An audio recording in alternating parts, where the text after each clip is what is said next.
Apa sih konstruktivisme itu? Konstruksi berarti bersifat membangun dalam konteks filsafat pendidikan. Konstruktivisme adalah suatu upaya membangun tata suasana hidup yang berbudaya modern. Konstruktivisme merupakan landasan berpikir filosofi pembelajaran konstekstual, yaitu bahwa pengetahuan dibangun oleh manusia sedikit demi sedikit, yang hasilnya diperluas melalui konteks yang terbatas dan tidak sekonyong-konyong. Lalu bagaimana sih penerapannya? Berikut adalah videonya. Assalamualaikum warahmatullahi wabarakatuh. Waalaikumsalam warahmatullahi wabarakatuh. Selamat pagi anak-anak. Jadi pada pertemuan hari ini kita akan membahas materi tentang pasar. Kalian pasti sudah mengetahui mengenal akan pasar. Di sini saya ingin bertanya apakah kalian bisa mendeskripsikan pasar menurut pendapat kalian masing-masing. Jika bisa, saya akan memulainya dari silakan Anda. Jadi menurut saya pasar itu adalah tempat berkunjungnya menjual dan membeli dalam melakukan transaksi jual beli. Oke, selanjutnya Kumia, silakan. Menurut saya pasar itu merupakan tempat di mana kita bisa membeli barang-barang kebutuhan. Oke, selanjutnya Menurut saya pasar yaitu hubungan sosial dan komunitas rumput, tempat bersama menjual barang dan jasa dan tenaga kerja untuk orang-orang dengan jumlah buruh. selanjutnya Nur. Jadi kalau menurut saya itu pasar ialah pertemuan antara konsumen dan produsen dan melakukan jual beli antara barang dan jasa. Oke, selanjutnya Anda. Menurut saya, pasar sebagai tempat bertemunya pembeli dan penjual untuk melakukan transaksi jual beli. Oke, jadi benar sekali pendapat kalian di sini bahwa pasar adalah tempat berinteraksi antara penjual dan pembeli untuk melakukan tawar-menawar jual dan beli dan barang. Misalnya kita akan masuk ke materi berikutnya yaitu ciri-ciri pasar. Ciri-ciri pasar sendiri itu yang pertama pasti ada terdapat penjual dan beli, kedua terdapat barang yang diperjualkan, yang ketiga ada tawar dan menawar. Oke, di sini ada tawar dan menawar. Di sebuah pasar pastinya ada sebuah permintaan dan penawaran baik dari penjual maupun pembeli. Di sini ada yang bisa tahu apa itu permintaan dan penawaran dalam suatu pasar. Baik, silakan berikutnya. Menurut saya permintaan merupakan bagaimana konsumen meminta kebutuhan akan barang kepada produsen yang menawarkan pasar. Sedangkan penawaran merupakan dari segi produsen yang mana menawarkan jumlah barang yang akan dijual pada konsumen sendiri. Oke, selanjutnya ada lain? Baiknya saya ingin mengisi beberapa. Menurut saya permintaan itu ada yang adalah tingkat daya beli dalam permintaan yang menunjukkan pendapatan konsumen. Jadi semakin tinggi juga pendapatan masyarakat, makanya semakin meningkatnya permintaan terhadap suatu barang. Begitu juga sebaliknya dalam penawaran yang akan menguntungkan pada sisi perusahaan atau produsen, karena mereka akan memperoleh keuntungan sebanyak-banyaknya dengan cara ketika harga suatu barang meningkat, maka produsen pasti akan meningkatkan jumlah barang yang hendak dijualnya dengan memperoleh keuntungan. Benar sekali apa yang dikatakan teman kalian bahwa permintaan itu ada di mana banyaknya jumlah barang yang diminta pada suatu pasar oleh seorang konsumen dengan tingkat harga tertentu dan suatu periode tertentu. Dan sedangkan penawar sendiri itu tingkat di mana banyaknya barang yang ditawarkan oleh penjual atau produsen pada suatu pasar pada tingkat harga atau suatu periode tertentu. Singkatnya permintaan itu berada di pihak konsumen, sedangkan penawaran berada di pihak produsen. Baiklah, selanjutnya kita akan memasuki materi itu mungkin, yaitu adalah jenis-jenis pasar.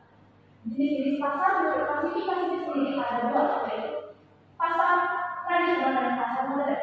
Pasar tradisional adalah pasar yang dimana dia bergerak secara tradisional, yang pasti selalu menggunakan sistem tawar-menawar. Sedangkan pasar modern ini adalah dia memiliki tawar-menawar. Pasar modern ini ada yang interaksi jual dan beli, penjual dan membeli, tapi dia tidak memiliki tawar-menawar pada suatu harga. Karena harga dalam pasar modern menggunakan apa saja yang terjadi dalam pasar modern, ada pasar tradisional. Silakan. Baik, bisa kita silakan.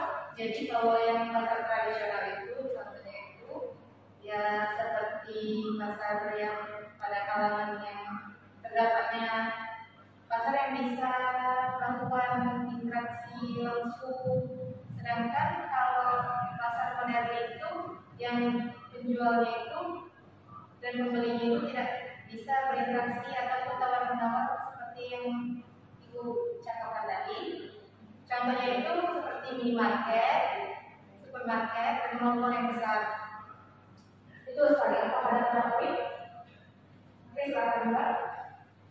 Pasar modern satu jenis pasar yang mana produknya bisa dijual dengan harga pas sehingga di dalamnya tidak akan ada kegiatan tawar-menawar pada harga barang antara pihak penjual dan juga pihak pembeli. Pasar tradisional seperti pasar kebun sayur di Balikpapan, pasar Senen di Jakarta, pasar Minggu di Jakarta, dan pasar Terapung di Sungai Bayar di Banyumasin. Oke, ada poin? Silakan ya. Jadi yang contoh termasuk pasar tradisional itu seperti pasar Indo, pasar Belanda, dan pasar yang beli. Contoh dari pasar modern itu contohnya ada di supermarket, swalayan. Oke, jelas sekali itu pendapat dari teman-teman kalian. Oke, selanjutnya kita akan melakukan selanjutnya saya akan menjelaskan materi berikutnya yaitu ada jenis pasar. Bukan hanya tentang klasifikasinya saja. Jenis pasar itu dapat banyak sekali. Ada pasar sempurna, ada pasar tidak sempurna. Kalau tidak sempurna ini ada jenis-jenisnya. Mungkin ada yang tahu apa saja yang jenis dari pasar tidak sempurna.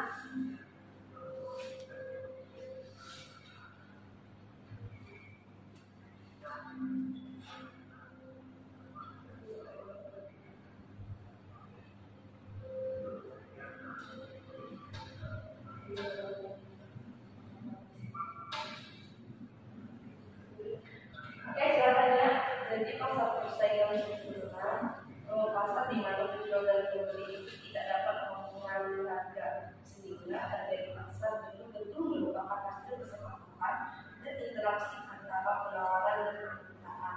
Sedangkan di pasar persaingan tidak sempurna itu struktur pasar di mana jumlah penjual lebih sedikit daripada jumlah pembeli. Jadi jumlah pembeli ini jauh lebih banyak daripada jumlah penjual.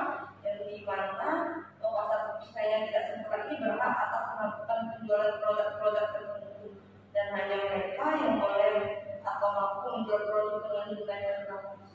Jadi tidak dilakukan secara banyak pihak oleh pihak-pihak tertentu. Oke, benar sekali. Oke, jadi mungkin itu saja materi yang dapat saya sampaikan dan juga materi yang telah disampaikan kepada kita. Saya mohon kalian mendengarkan dan menyerap dari materi yang telah kalian pelajari hari ini. Mungkin di sini ada yang ingin bertanya tentang materi atau mungkin ada yang mau menyimpulkan materi apa yang kita pelajari pada hari ini.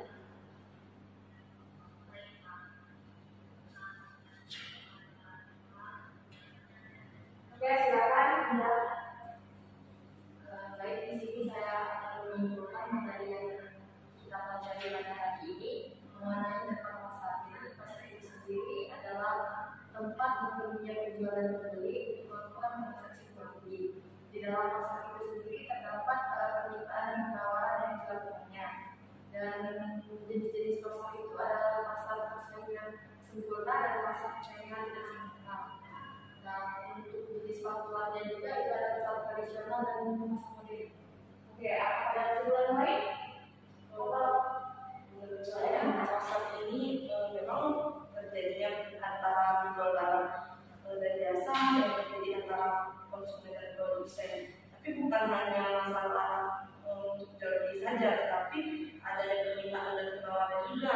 Tentunya permintaan dan penawaran ini akan tergantung pendapatan masyarakat, di mana masyarakat ini membeli atau tidak suatu barang yang dimana juga keuntungan produsen juga mencari keuntungan dengan cara menjual suatu barang, dan juga pasar juga bukan cuma tempat jual beli, tetapi juga mungkin ada beberapa yang dimana yang disebutkan sama teman-teman saya tadi, mungkin ada beberapa pasal yang dalam artian pasal itu sendiri ada yang memperlakukan beberapa produk saja untuk yang dijualkan, dan memang mungkin ada yang sekitar saya kita lihat, mungkin ini juga ada yang secara lebih luas dalam penjualan sekarang.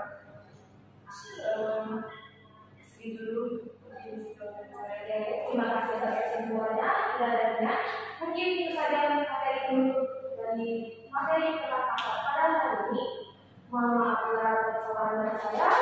Saya tutup dengan mengucapkan wassalamualaikum